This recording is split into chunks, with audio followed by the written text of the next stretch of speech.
अस्सलाम वालेकुम। हमारी आज की video is about the rental fraud जो कि हुआ है इन पाकिस्तान मार्केट, और ये पिछले 5-6 सालों के अंदर बहुत सारे क्लाइंट्स को इसने अफेक्ट किया है। हम इस बारे में आज बात करेंगे। पाकिस्तान में एक मेजर इशू जो रहा है वो डेवलपर साइड से कि मिसकमिटमेंट्स बहुत सारी हुई हैं, चाहे वो सोसाइटी के डेवलपर्स हों, चाहे वो हाई राइज अपार्टमेंट्स के या कमर्शियल बिल्डिंग्स के डेवलपर्स हों, उनकी तरफ से मिसकमिटमेंट्स होती हैं, जिनमें सबसे बड़ी मिसकमिटमेंट जो है वो लेट डिलीवरी की है। लेकिन एक मेजर इशू जो पिछले 5-6 सालों में हमने स्टडी किया, जो उससे पहले शायद नहीं था, वो ये था कि बहुत सारे कमर्शियल प्रोजेक्ट्स और हाई राइज रेजिडेंशियल अपार्टमेंट्स के प्रोजेक्ट्स ने मार्केट में स्कीम इंट्रोड्यूस कराई जिसको गारंटीड रेंटल कहा जाता था, और साथ में बाय बैक की ऑप्शन दी जाती थी। आज हम इस बारे में बात करेंगे और हम इस एस्पेक्ट को डिस्कस करेंगे कि क्लाइंट के एंड पे कहाँ गलती हुई इन प्रोजेक्ट्स के अंदर इन्वेस्ट करने में। गारंटीड रेंटल क्या था कि आप आज के दिन में 50 लाख रुपए दें और सालाना आपको उसके ऊपर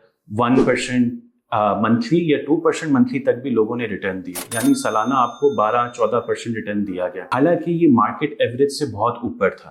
तो पहली चीज जो गलत थी वो ये थी कि मार्केट के मुकाबले में इतना ज्यादा रेंट अगर आपको मिल रहा था तो उसके ऊपर आपको सोचना चाहिए था। नंबर 2 जो गलती थी वो ये थी कि एक चीज जो अभी बनी ही नहीं और उसके ऊपर फिक्स रेंटल दिया जा रहा था, तो शरई एतबार से भी इसके ऊपर एक बहुत बड़ा क्वेश्चन मार्क है। और अगर आप इकोनॉमिक या फाइनेंस के पर्सपेक्टिव से भी इसको देखें तो ये चीज वायबल नहीं नजर आती, या इसको लॉन्ग लास्टिंग जो है ना नहीं किया जा सकता। तो ये एक मेजर इशू जो है फिक्स रेंटल में था। इसके साथ साथ बाय बैक की ऑप्शन भी दी गई कि साल बाद अगर आपने यही यूनिट हमें वापस करना है तो हम आपसे 25% या 30% भी कहा गया कि एप्रिसिएशन से इस बात को वापस ले लें। अब हम इस वीडियो में ये डिस्कस करेंगे क्लाइंट से कहां पर गलती हुई। Real estate is a risky investment, it's not a risk free investment. ऐसा नहीं है कि रियल एस्टेट इन्वेस्टमेंट में कोई रिस्क नहीं होता। इन लोगों ने जो कॉन्ट्रैक्ट डिजाइन किया उसके मुताबिक रिस्क को जो है वो एलिमिनेट कर दिया गया। बज़ाहिर दिखने में रिस्क को एलिमिनेट कर दिया गया कि आपको मंथली पैसे भी वापस मिलेंगे और साल बाद जब आप पैसे अपने वापस लेना चाहेंगे जो प्रिंसिपल अमाउंट है तो उस पर भी आपको प्रॉफिट दिया जाएगा। तो आपको तो कोई नुकसान ही नहीं हो रहा। हालांकि जैसे मैंने पहले कहा कि real estate is a risky investment. Real estate की प्राइसेस डिपेंडेंट होती हैं सप्लाई और डिमांड के ऊपर। जब डिमांड बढ़ती है तो प्राइसेस ऊपर जाती हैं, और इसी तरह जब सप्लाई बढ़ती है और डिमांड गिरती है तो प्राइसेस नीचे आती हैं।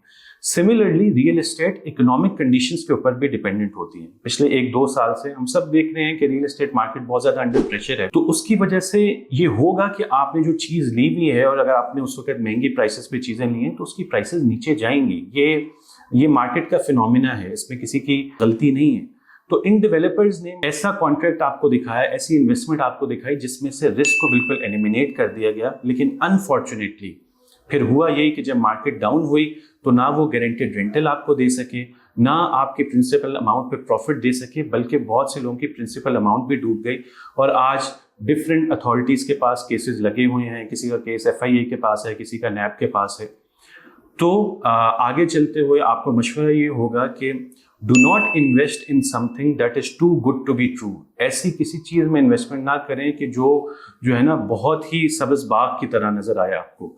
तो इन्वेस्टमेंट जो है बिल्कुल रियल एस्टेट के अंदर करें, लेकिन अपनी पूरी रिसर्च करके, और ये बात जहन में रखते हुए कि अगर मार्केट के हालात बुरे होंगे तो रियल एस्टेट की प्राइसेस नीचे जाएंगी और शायद आपको नुकसान भी करना पड़े। तो अगली इन्वेस्टमेंट्स में गारंटीड रेंटल से बचें, खासतौर पे ऐसी चीज जो कि अभी बनी ही नहीं।